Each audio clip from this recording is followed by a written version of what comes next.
তো হ্যালো বন্ধুরা, তোমরাও কি এরকম বেসনের চপ খাবে? আরে না না, এগুলো হচ্ছে তাল পিঠে। আসলে ভাদ্র মাস পড়ে গেছে, তাই এদিকে ওদিকে চারিদিকে যেদিকে যাবে শুধু তাল আর তাল, তাল আর তাল। তাই আমিও দেরি না করি চটপট একটা নিয়ে চলে এলাম।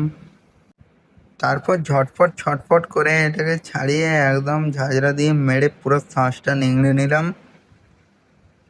দেখতেই পাচ্ছেন, পুরো একদম হলুদ হলুদ।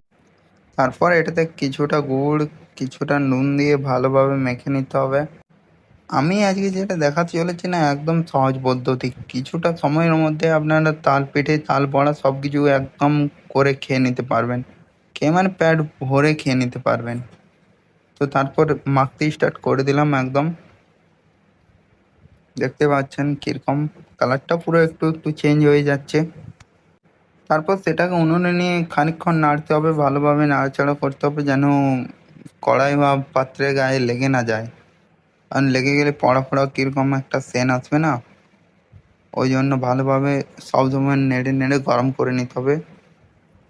আর এই দেখুন গরম হয়ে কিরকম ফুটছে, যেমন রাগে রক বক বক বক ফোটে না, ওরকমই। তো যখনই ফুটবে তখনই ঠিক এটাকে নামিয়ে পড়ে। আর এদিকে একটা পাত্রে চালের গুঁড়ি, চালের সাদা, দেখতে পাচ্ছেন ধবধবে সাদা, পুরো চুনের মতো। তো এগুলোকে নিয়ে ওই তালের পাত্রটাতে ভালোভাবে ঢেলে ঢেলে আর মিক্স করতে হবে। ধীরে ধীরে করতে হবে যেন, আর না হলে কিন্তু ওটা গুঁড়িটা ভালোভাবে মাখানো যায় না। তাই ধীরে ধীরে কিছুটা গুঁড়ি দিয়ে আর মেখে নিতে হবে।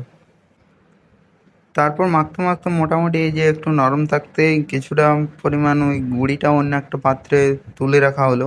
এটা হবে বড়া। আর যেটা মাখানো হচ্ছে ওটার থেকে এবার হবে পিঠে। মাখা কিন্তু আমাদের কমপ্লিট হয়নি, চলেই যাচ্ছে। আসলে যতক্ষণ না ঠিক আগের মতো হয় ততক্ষণ ভালো লাগবে না। পিঠেটা হবেই না যদি না ঠিক মতো বানানো হয়। তো এই যে তুলে রাখা গুঁড়িটা, যেটাতে বড়া হবে একটু নরম নরম আর ঝোল, আর এই যে পিঠের গুঁড়িটা মাখানো হচ্ছে। আসলে তখন গরম ছিল তাই খুন্তি দিয়ে তারপর হাতে নেড়ে নেড়ে ধীরে ধীরে ঠান্ডা করে এটা গোল করে নিয়ে, এই যে এবার এটার থেকে তৈরি হবে পিঠে। চলুন ততক্ষণে আমাদের বড়াটা চেখে নিয়ে যাক। তো বেসনটা দেখছি না একবার পুরো, আরে বেসন না, গুঁড়িটা পিঠে পিঠে বেসনের মতো করে দেওয়া হচ্ছে যাতে বড়াটা ছাঁকতে কোনো রকম অসুবিধে না হয়। তো এরকমভাবে ছেঁকে কড়াই তেল দিয়ে পকোড়ির মতো ছেড়ে দিলে ব্যাস হয়ে যাবে। দেখতে পাচ্ছেন পুরো ভেজে একদম করে কালো জামুনের মতো লাগছে কিন্তু দেখতে, ছোট ছোট।